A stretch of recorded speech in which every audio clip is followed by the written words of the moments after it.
साथ जेडीयू के प्रवक्ता अभिषेक झा जी, इस बैठक से पहले आपने तो अपने नेता को पीएम रूप में सामने कर दिया कि प्रधानमंत्री बने नीतीश कुमार, पोस्टर लगा दिए, लेकिन यहां पर संयोजक तक का नाम सामने नहीं आ रहा है।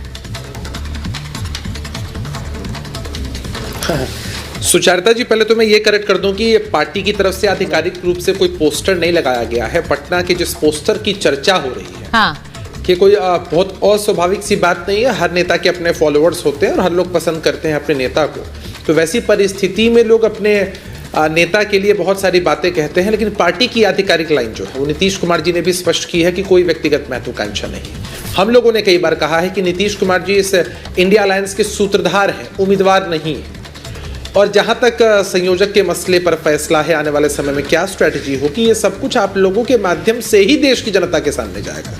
हमें तो हमेशा खुशी इस बात की होती है कि कम से कम सारे मीडिया चैनल्स का ध्यान, हर किसी का आकर्षण सिर्फ इंडिया अलायंस की तरफ ही है।